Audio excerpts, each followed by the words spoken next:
don't know how I'm gonna follow one or the other. He took some of my thunder, Mr. Hensley. Yeah, Ray. He took half of my speech. Praise the Lord. That's right, praise the Lord, so I got some stuff. Instant confirmation. Oh, microphone, okay. I usually don't use a Go ahead microphone. and shout. Well, we'll see how it works. This might work good, since I did try to prepare as much as I could. I didn't want to ad-lib too much, because, I might get long with it.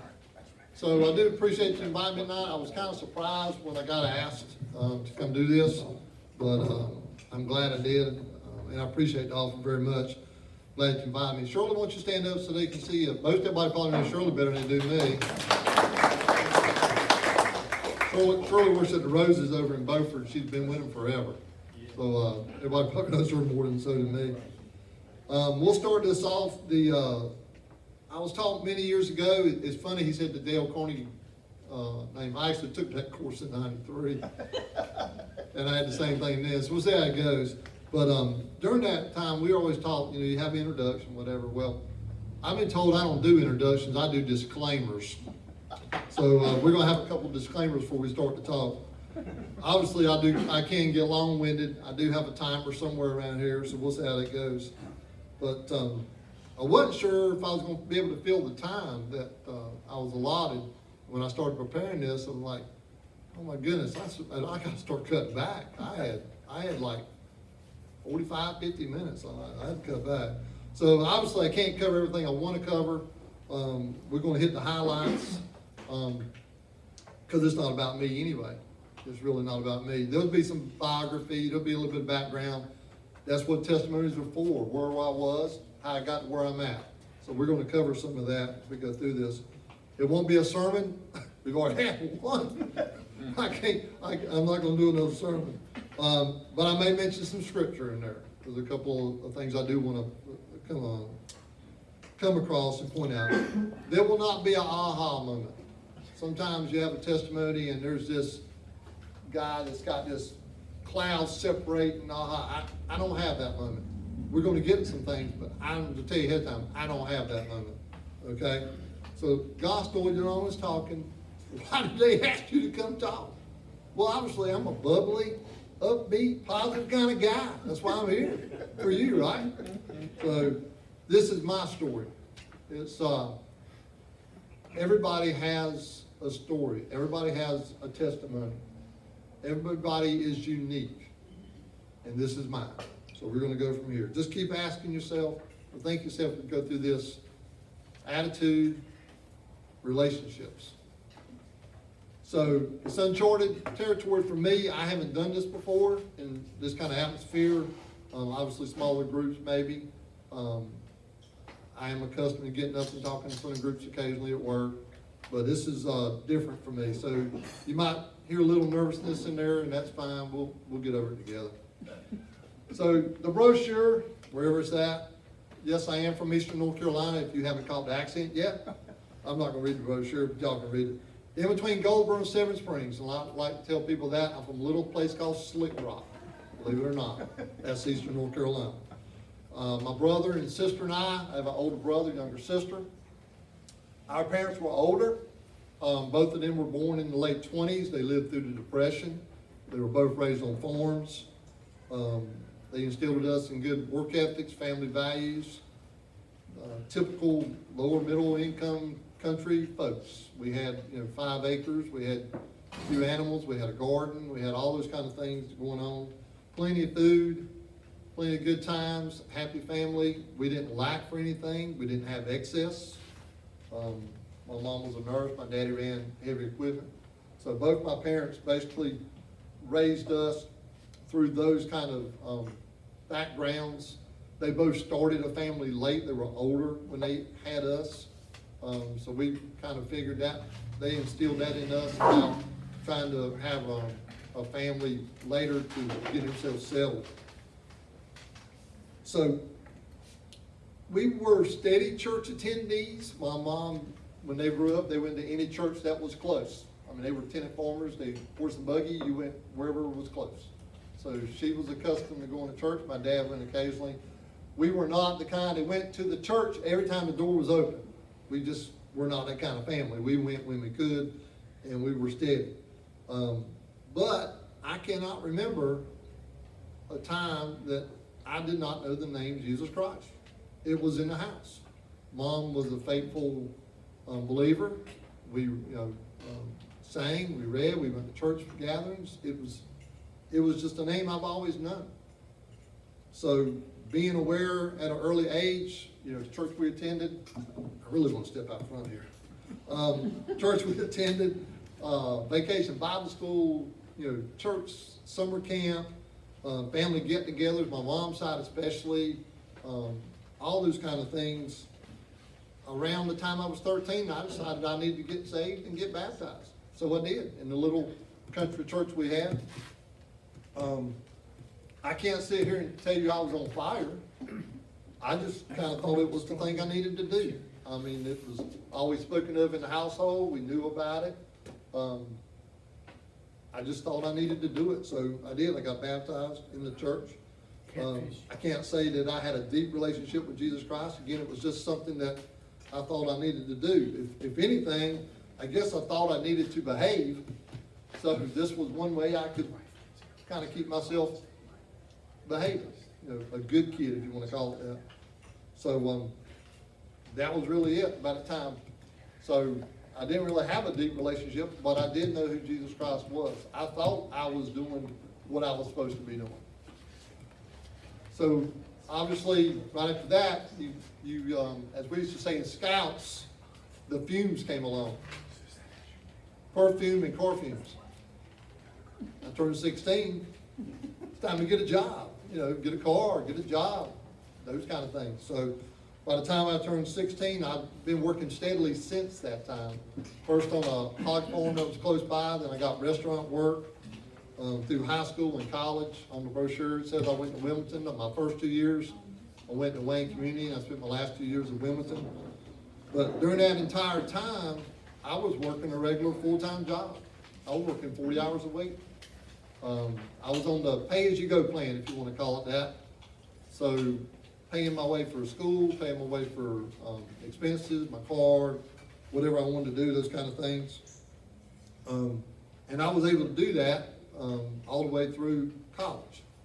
And then when I graduated from college, I got a job with Rose's Department Stores. Some of y'all remember Rose's, I'm assuming. There's still a few here and there. But that was retail work. That's long hours, that's weekends.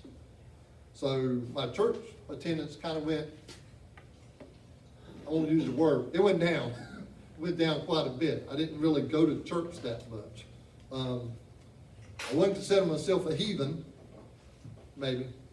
But I saw myself, and I think a lot of people see it this way, is I'm saved, I'm baptized, I'm good to go. I don't have any problem. I've already been baptized, I've already been saved. All I got to do is say, forgive me, I'm good to go. I didn't smoke, didn't drink, didn't do marijuana, didn't do illicit drugs, none of that kind of stuff. Perhaps I was kind of pragmatic. I didn't like spending the money. I was too tight. But the other part is I didn't like being controlled by something. I didn't want to feel controlled. I didn't like being controlled by anything. And that, to some degree, was probably even church. So by this time, I'm working steady, not really attending church that much. And I think where we're going to go with this is I became overconfident. Cocky is a good word. Rough around the edges is probably more what it was. Shirley's shaking her head over there. And I'm going to get to that in a minute. I had become quick with my tongue. I was really good at barbs. I was really good at coming back with a zinger. My temper was not very good either. It had gotten to the point where I could fly off the handle without much provocation. This is why Shirley's shaking her head. I had a reputation for getting things done. And with working at Rose at that time, my reputation grew with managers. I became an enforcer. That was basically my job. I was the bad cop. The store needed something done. I was the guy to go to. I could get it done, and I made sure it got done. Most time not in a very nice way. By that time, I think I'd become prideful, arrogant. I was self-made. I worked my way through college. I had a good paying job. I did what I wanted to do. I was self-made. Work was my being, not other people. I took people for advantage for what it needed from me. So my relationship with God was all one-sided, and not in a good way. It wasn't a very good relationship. God was looking out for me, though, I think, because he sent me to Nags Head. I used to work in Jacksonville. I worked different places. I got sent to Nags Head to work as an assistant. And while there, management changed. But the biggest thing that happened to me there, I would say, was the folks that I worked with were very patient with me. Very constructive criticism. I didn't get belittled.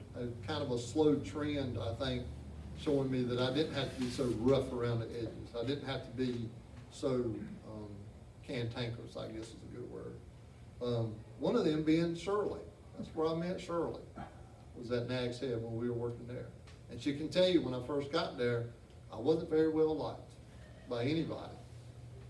So, I got promoted to store manager, got sent back to Atlantic Beach, right here in North Carolina. I was actually at Atlantic Beach when the store opened. I got sent back here to run the store.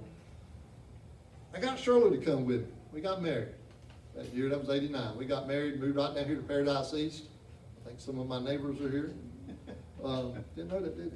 So, I didn't. Right. So we've been there ever since. We like living around this area, but Shirley had grown up in the church also, and it was her suggestion, more like stressing, not really suggestion, that we need to start back. And we did, to Glad Tidings, and we've been there ever since. Really, really nice, and I'm glad she's done that for me. So I'm kind of about spouting on. Doyle, you've been talking a little while. A lot of background, trying not to make it too much biography, but you kind of have to know where I was to know where I'm at now. And that's kind of where that's going. So I'm glad you asked me about that.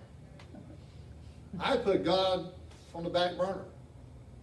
He was, I guess it was a check mark that a lot of people may say. I've got this on my to-do list. I've done that. So it's okay, I'll put him on the back burner. He's on simmer, and I'll just bring him up when I need him, that kind of thing. I was baptized, saved, I was going to heaven. Everything was great. I didn't have to worry about nothing. I had moved God over to the side, but what's your first name, Mr. Hansel? He's drinking over there. Mike. Mr. Mike said a while ago, God has a plan. Ray. What is it? Ray. Ray. Ray, Ray said a while Mike, ago. George. He took part of my speech here. God has a plan for his people, even if his people want to thwart it. Look at the Jewish nation, off on, all the time. They just couldn't get it straight. But God will not forget about you. He didn't forget about me. I had not trusted God for many years. I was basically depending on my own wits, my own smarts to get things done. And for a while, I was doing okay. But I could even tell myself that I was just too rough. I believe God sent me to Nags Head to meet people that could help me turn that around. And then he brought us to Carteret County, all for preparation for what was to come, which was what we're going to get to. But part of that is a deeper relationship with him, trusting him. Life is about the choices we make and then the consequences that come from the choices. You can make the choice and ask for forgiveness, but there's still consequences that's going to come behind that we have to deal with. So I was trying to make the choice to get to know the Lord better. Doesn't mean I didn't continue to make mistakes, I did, but it started steering me to better choices and thus less bad consequences in a full life. Hebrews 12:7 tells us it's like being disciplined like a father would discipline his child. And that's what was happening to me. So we're going to jump to 92. Shirley and I are expecting our first child. We decided to wait a few years. We got married in 89. We waited to get to know each other. That was our time to develop a relationship between us. I won't tell you that I was on fire. I mean, we were attending church. We were doing different church activities, but I still won't say I was on fire. I think I was getting a little stronger in the Lord's relationship, but I wasn't on fire or anything. But we were active. We were active in church activities, different things. We were both still working, obviously, a lot. But in April of that year of 92, our child decided to come early at 7 months. And I ain't going to go into a lot of detail about this. Her name was Kayla Lee. She was born that day, but she had a spinal defect, and she wasn't with us very long. The next few days were really, really tough. Anybody that's lost a child can tell you that. We cried a lot. We had family around us. We prayed a lot. We had a lot of people trying to give us comfort and stuff. We got through it the best we could. But we got through it because we'd had that time, I believe, as a couple before. And our relationship had developed that we could lean on each other and with God. We made it a point when we got married to include God in our marriage, all the way from the time of the pre-counseling and the marriage and the time afterwards. So we had a three-way relationship in our marriage, and we still do from the time we got married. Well, not long after that, I got a job with Henry's Tackle. Some of y'all know who Henry's Tackle is. It's Big Rock Sports now. But I left Rose's, got a job with Henry's. And right after that, I hadn't been there a couple of days. We found out my dad had cancer. So he fought it, but the next spring he passed. And then during that time, Shirley got pregnant again. Or we got pregnant again, I should say. And that August of that year, 93, we had our son Floyd. Then my mom got sick, and she passed away in early 95. Then our second son was born in 97.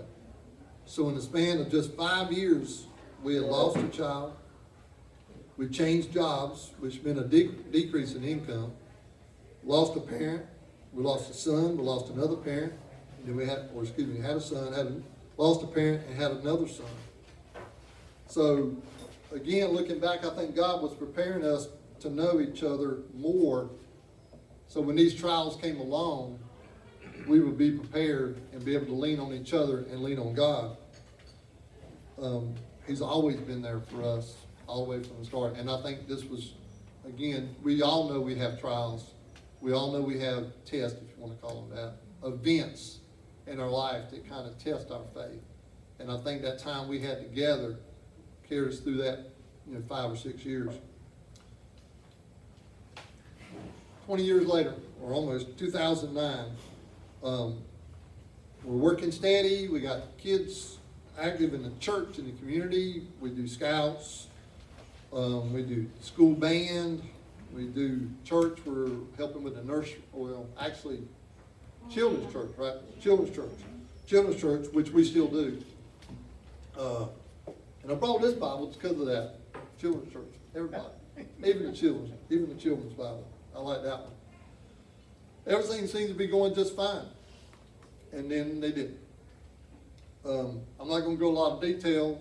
We do have a couple of employees here, but Big Rock decided to move the warehouse from Newport to Hamlin, North Carolina.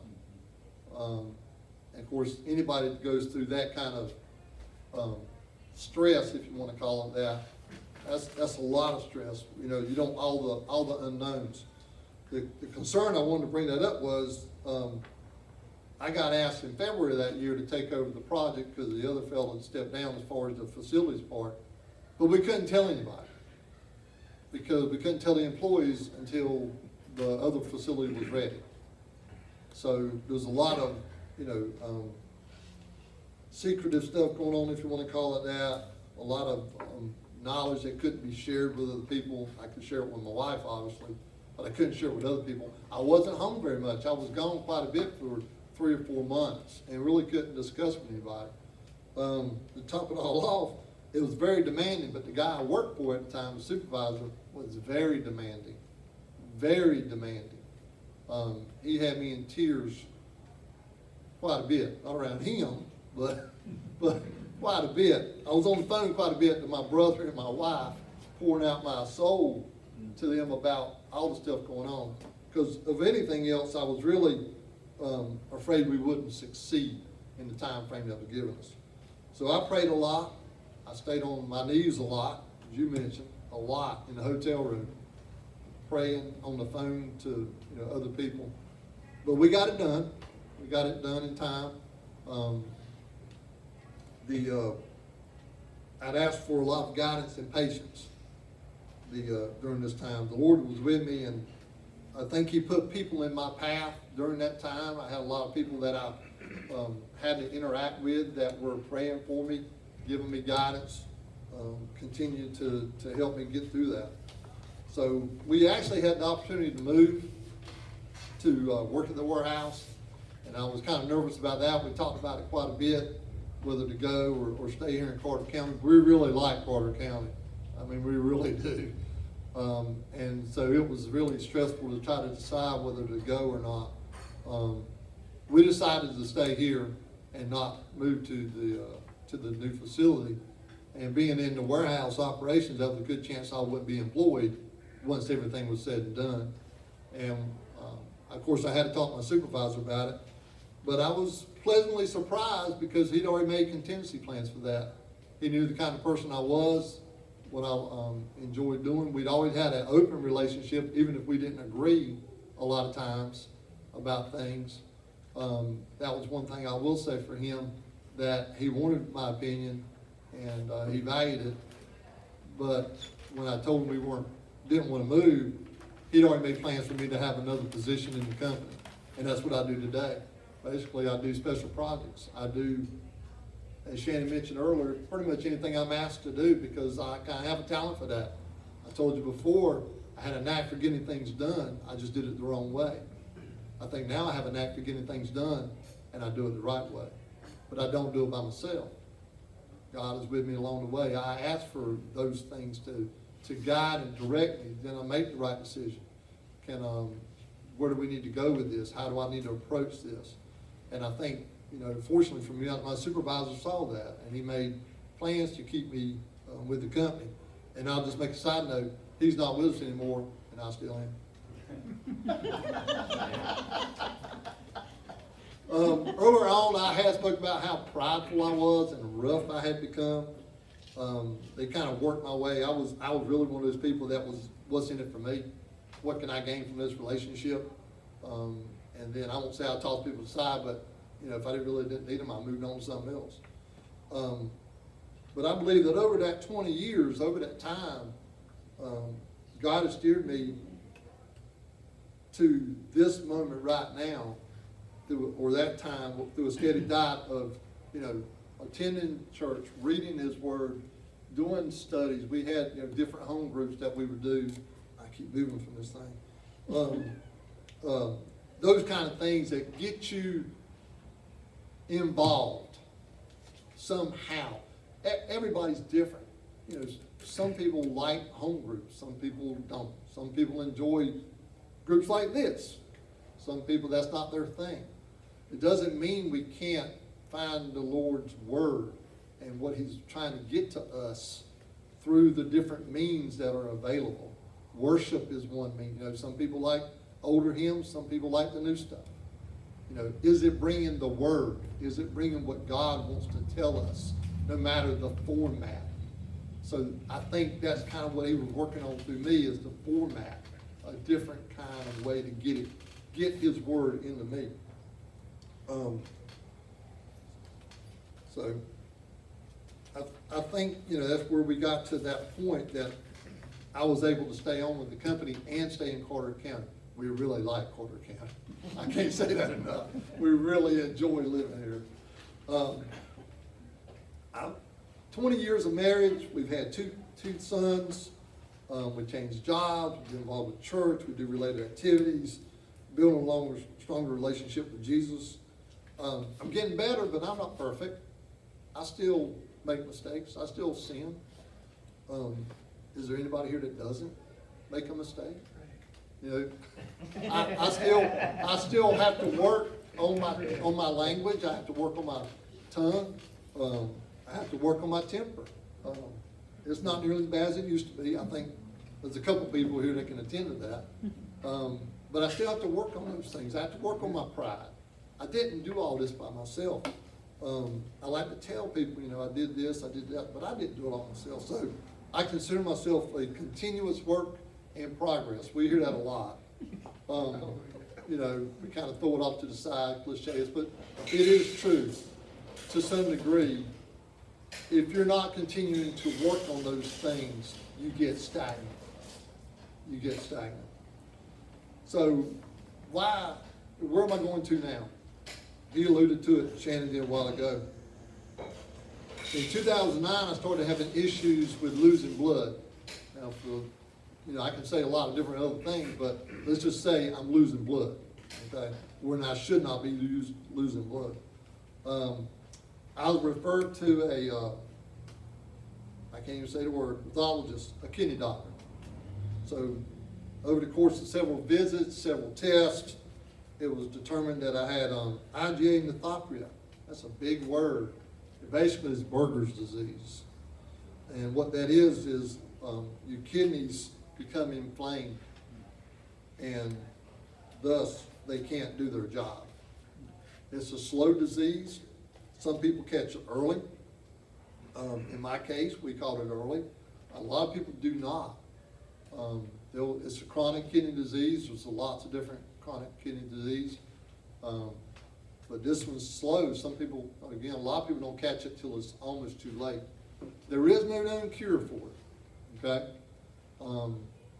It's just one of those where the kidneys continue to inflame. I can't go into the whole rigmarole right now, but it's basically a protein in your kidneys that does not, it stays there, it doesn't flush out. And as such, it inflames the kidneys and they deteriorate, okay?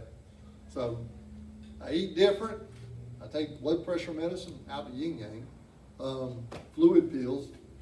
I see by the crowd, there's probably a bunch of y'all taking the fluid pills. So, you know what I'm going with that, okay? So it's the, but I think that was 12 years ago. A lot of people don't catch it early. I think, again, the Lord is getting me prepared for what's coming next. Kind of like a hurricane. I mean, we're all familiar with getting prepped for a hurricane. We do it a lot. I've been on the coast since '83. I've done a lot of prep work for a hurricane. But it's different every time. But you know the kind of general format you got to do. You know, what do I do 72 hours before the storm? What do I do 36 hours before the storm? What do I do 18? Do I stay or do I go? All the time, you're praying that it goes out to sea. You're doing your job, but you're also praying at the same time that it moves out somewhere else and doesn't do any damage to anybody. So I think the Lord was giving me a heads up back in 2009. So now we're forward to 2019 in March. It's been 10 years roughly. Disease I've slowed it, but I can't stop it. I was referred to Wake Forest Baptist here in Winston-Salem to be considered for a kidney transplant. My numbers had got that low that I was ready to be considered. I won't go into a lot of details. Y'all know people that have this disease, tests and surveys you have to do, and I'm getting nervous, my legs are jumping. And then you got to get approved by a board. It ain't like you hit this threshold. You hit this threshold and you're automatically on the list. You still have to go and be approved by a board. I had a lot of people praying for me before I went. Those people are still praying for me today, thank goodness, that all would go well. Well, after 2 days, of tests and survey and doctor's visits and all that, Stroller and I are sitting in the consultation room. The doctor comes in, says, your numbers are higher. Why are you here? Come back and see us when you really need us. You don't need us right now. We're thinking a miracle. I got a reprieve. Yeah, exactly. Exactly. Prayer works. Prayer works. It really does. So if you want to say I had an aha moment, that was my aha moment, I think, in March of 19. I got another chance to get even more prepared, to be ready. So when people ask me now, how's it going? I'm steady. I'm steady. I'm working to be ready when he tells me it's time to be ready. I don't know his timetable. I don't have to know his timetable. Okay? I just know that I need to be ready when he says it's time to be ready. So now we get to now, I guess, if you want to say it now. Back in October, November of last year, I got to the same point where I needed to go and have another consultation. At this point, my numbers are right on the teeter of being considered for a transplant. So we go and do the same thing again. You got 2 days of test and all that kind of stuff. And I'm probably skipping over this that I really wanted to cover. But the numbers came back and I was right at the threshold to be considered. So you had to go in front of a board. And this time I was actually selected and put on the waiting list. So November of last year, I was added to the kidney waiting list for this part of the country, the way it works. Well, the average time in North Carolina is 3.5 to 4 years by the time you actually get on the list before you may receive one, unless you can do a living donor. Well, for any of y'all that know people that are on, have kidney disease, I have a better chance of being on dialysis before I ever get a kidney, as far as that goes. But I wasn't really distressed, I guess is a good word, from that. Because again, I think the Lord has prepared me to be ready. I'm nervous, but I'm not unnecessarily worried about it. I have to do my part. And that's really what I want to say is every day I have, and we hear the slide, it's a gift, and it is. We don't know what else can happen. But I kind of have an idea at this point where I'm at.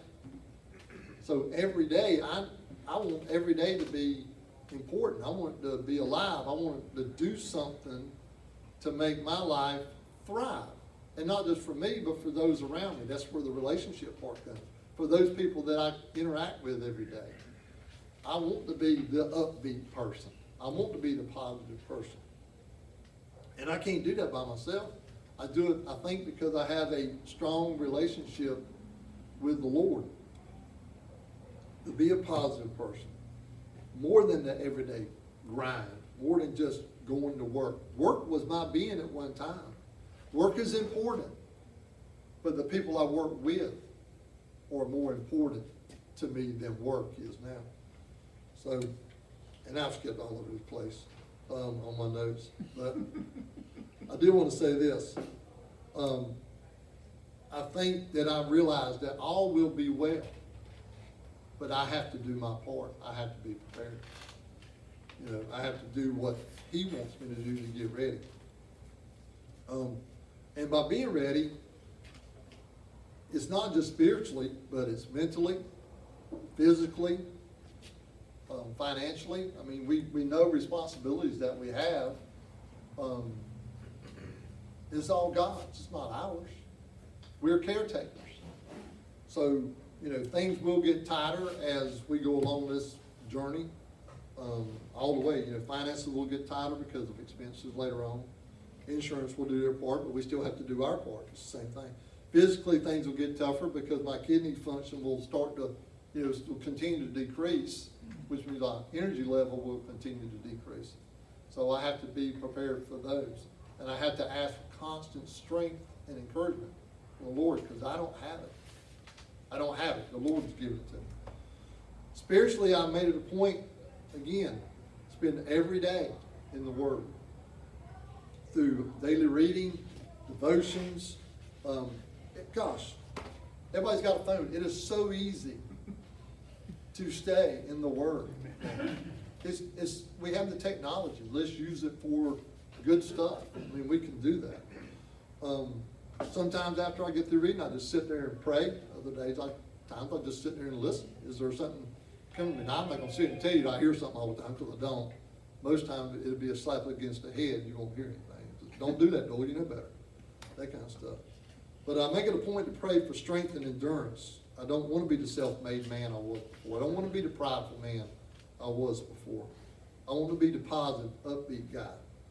I want to be able to provide for my family, have the ability to worship, to have my faculties about me. All the little things that make life full, make it important.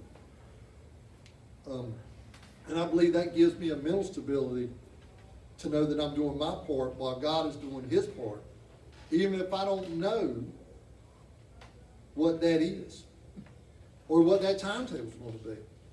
I don't know all that's involved. All that happens because of our personal relationship with God.